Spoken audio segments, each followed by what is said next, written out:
Baik, Assalamualaikum warahmatullahi wabarakatuh. Perkenalkan, nama saya Jihan Suciwandira dari Prodi TBP, Teknik Budidaya Perikanan, Politeknik Kelautan dan Perikanan Sorong. Di sini saya akan mempresentasikan laporan hasil karya tulis ilmiah tentang teknik pembesaran ikan nila dengan sistem bioflok yang dibuat oleh Nila Febrianti. Nah, sebelum kita menulis karya tulis ilmiah, kita perlu mengetahui apa saja susunan atau apa saja sistematika dalam penulisan karya tulis ilmiah. Nah, di sini sistematika atau susunan karya tulis ilmiah yaitu terbagi dalam 3. Yang pertama, pembuka, isi, dan penutup. Dalam laporan ini, pembuka terdapat beberapa poin seperti halaman judul, halaman pengesahan, ucapan terima kasih, daftar isi, daftar gambar, dan lampiran. Nah, yang kedua, isi. Di dalam isi terdapat pendahuluan, dan di pendahuluan tersebut terbagi menjadi 2, yaitu latar belakang penulisan laporan dan tujuan penulisan laporan. Di sini, pada laporan penulisan karya tulis ilmiah tentang teknik pembesaran ikan nila dengan sistem bioflok yang dibuat oleh Nila Febrianti. Latar belakang yang diambil yaitu ikan nila salah satu komoditas perairan di Indonesia yang dibudidayakan di air tawar. Ikan ini juga memiliki potensi pasar yang cukup besar, yaitu baik di pasar modern ataupun pasar tradisional karena nilai ekonomis yang tinggi dan juga disukai banyak konsumen. Dalam pembudidayaan atau pembesaran ikan nila ini, selain mendapatkan dampak positif, kita juga mendapatkan dampak negatif, yaitu dapat menyebabkan munculnya perubahan lingkungan atau adanya limbah perairan. Dan kesalahan penanganan budidaya antara lain kurang efisiennya penggunaan pangan sehingga dapat menimbulkan penyakit. Nah, untuk mengatasi masalah limbah perairan atau perubahan lingkungan tersebut, dalam pembudidayaan, yaitu kita dapat menggunakan teknologi bioflok. Nah, kita harus mengetahui teknologi bioflok itu apa. Teknologi bioflok adalah teknik dalam pembudidayaan ikan dengan meningkatkan kualitas air kolam atau kualitas air budidaya tersebut dengan bantuan mikroorganisme seperti bakteri heterotrof atau fitoplankton. Nah, oleh karena itu, dari latar belakang yang saya jelaskan tadi, tujuan yang dicapai oleh penulis pada laporan karya tulis ilmiah ini agar kita mampu mengetahui rangkaian teknis pembesaran ikan nila.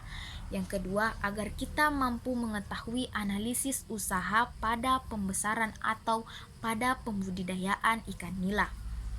Nah, selain adanya pendahuluan, ada juga tinjauan pustaka dalam laporan penulisan karya tulis ilmiah ini yang tentang teknik pembesaran ikan nila dengan sistem bioflok.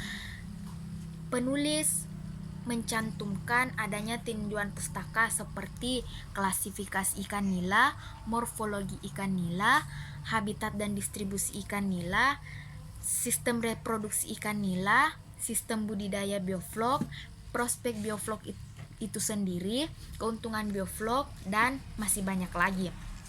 Nah, dari tinjauan pustaka ada pula metode praktek. Metode praktek ini yaitu di mana kita dapat mengetahui tempat pelaksanaan atau tempat kunjungan survei untuk teknik pembesaran ikan nila dengan sistem bioflok ini, yang mana dilaksanakan pada tanggal 10 Januari sampai 28 Maret 2020 yang bertempat di Pondok Pesantren Sukamata Tasikmalaya, Jawa Barat.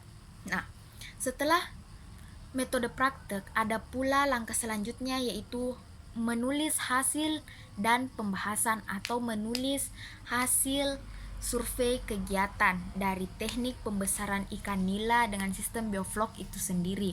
Nah, dari hasil survei kita dapat mengambil pelajaran yang pertama, pembersihan bak agar terhindar dari kotoran, bakteri, dan hama yang menempel di dinding. Yang kedua, adanya perbaikan kolam. Yang ketiga, pengisian air. Yang keempat, penebaran garam. Yang kelima, pembenihan. Yang keenam, pengaplikasian bioflok. Yang ketujuh, kontrol pertumbuhan.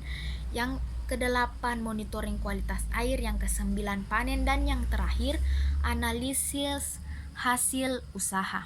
Nah, dari kedua sistematika itu terdapat pula sistematika yang ketiga, yaitu sistematika penutup. Di dalam penutup terdapat simpulan dan saran.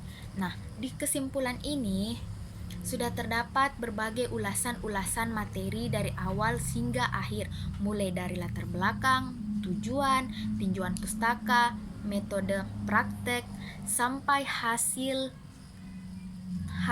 survei atau hasil kegiatan yang terakhir tadi.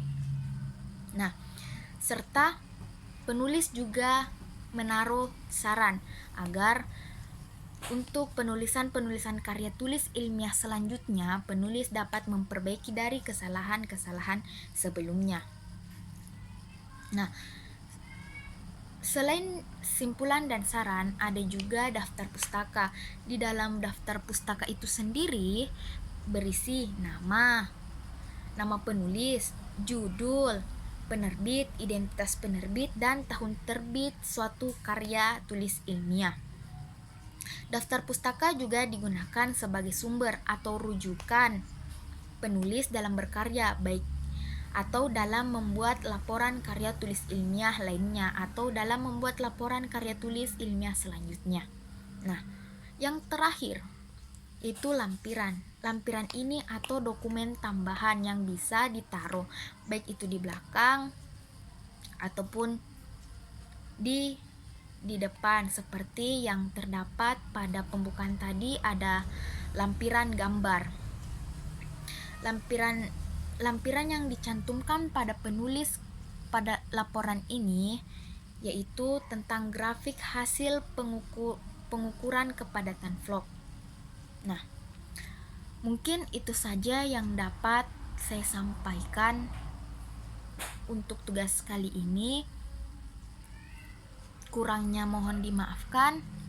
Wabillahi taufik wal hidayah. Assalamualaikum warahmatullahi wabarakatuh.